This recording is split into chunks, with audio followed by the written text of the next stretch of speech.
दोस्तों अगर आपने लोन की रिपेमेंट नहीं की है तो टेंशन मत लो, रास्ता निकालेंगे।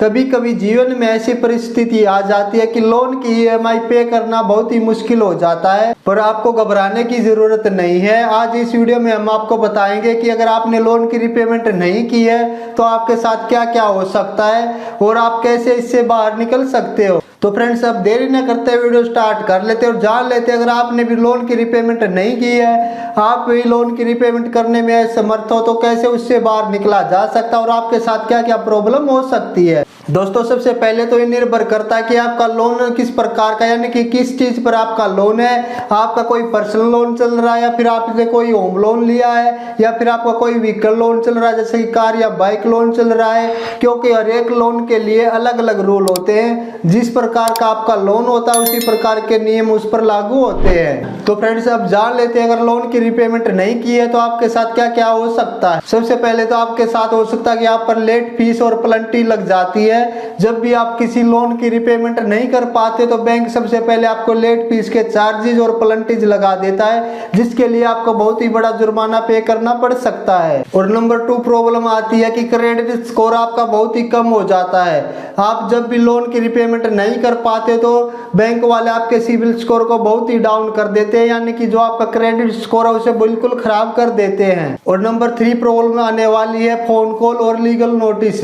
जब भी आप किसी लोन की रिपेमेंट नहीं कर पाते तो बैंक आपके पास कॉल करता है, आपको बोलता है कि आपकी जो लोन की रिपेमेंट है वो आपने पे नहीं की है और आपको यहाँ तक कि वो लीगल नोटिस की भी धमकी दे सकता है, आपको कानून कार्रवाई की धमकी दे सकता है। नंबर 4 जो प्रॉब्लम है बहुत ही बड़ी प्रॉब्लम है। ये प्रॉब्लम जब आती है जब आपका या तो कोई व्हीकल लोन चल रहा हो या फिर आपका कोई होम लोन चल रहा है और अगर आप इसकी रिपेमेंट नहीं कर पाते और आपका व्हीकल लोन है तो वह आपके व्हीकल को जब्त करने आ जाता है। अगर आपका होम लोन है तो आपने जो संपत्ति के जिस भी जमीन के आपने जिस भी प्रॉपर्टी के डॉक्यूमेंट बैंक के पास रखे हैं तो बैंक उस संपत्ति को जब्त करने आ सकता है। दोस्तों ये थे जो लोन की रिपेमेंट न करने पर आपके साथ परेशानी हो सकती है, लेकिन ये सब होने से पहले आप कैसे इसको रोक सकते हो। ये परेशानियां जो आपके साथ होने वाली है इनको आप रोक भी सकते हो, तो अब जान लेते कैसे आप इनको रोक सकते हो। तो फ्रेंड्स नंबर 1 है कि आप बैंक से बात करें। आप अपनी स्थिति के बारे में बैंक को बताएं, आपके साथ क्या प्रॉब्लम हुई है, या आपकी नौकरी चली गई, आपका बिजनेस में लॉस हुआ है, किसी प्रकार का आपके साथ लॉस हुआ है जिस कारण से आप लोन की रिपेमेंट नहीं कर पा रहे हो, वो स्थिति आपको बैंक को बतानी होगी, आपको बैंक से बात करनी होगी।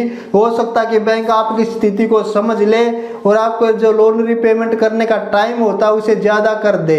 और नंबर 2 तरीका है कि लोन रिस्ट्रक्चरिंग। ये आपका जो लोन चल रहा है उसका ब्याज क्या है या उसका टेन्योर क्या है, यानी कि उसका समय कितना, कितने समय में आपको उसकी रिपेमेंट करनी है। तो फ्रेंड्स इसके लिए भी आप रिक्वेस्ट डाल सकते हो, या तो आप अपना समय बढ़वा सकते हो या फिर आप अपनी ब्याज दर को कम करवा सकते हो। इससे क्या होता है अगर आप लोन का समय बढ़वा लेते तो उससे आपकी ईएमआई कम हो जाती है और ब्याज दर भी अगर आप कम करवा लेते हो उससे भी आपकी ईएमआई कम हो जाती है। इससे क्या होता है कि लोन का जो आपके मंथली बर्डन होता है यानी कि बोझ होता है कि ईएमआई का, वो थोड़ा बहुत कम हो सकता है। और नंबर 3 तरीका है कि आपको अपने किसी जान पहचान वाले से मदद लेना।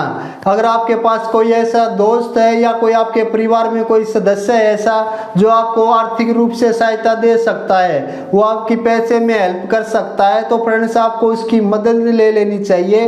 अगर आप लोन की रिपेमेंट पे करने में समर्थ नहीं हो तो फिर आपको उसकी हेल्प ले लेनी चाहिए, जिससे कि आप लोन की रिपेमेंट करने में आपको सहायता मिल सके। और याद रखें कि समस्या का सामना करना ही उसका हल होता है, यानी कि अगर लोन लिया है तो उसकी रिपेमेंट तो आपको करनी पड़ेगी। अगर रिपेमेंट नहीं करोगे तो प्रॉब्लम तो खड़ी होंगी। और अगर कोई आपका सवाल है तो कमेंट सेक्शन में जरूर पूछे और वीडियो को एक प्यारा सा लाइक और चैनल को सब्सक्राइब करना ना भूले।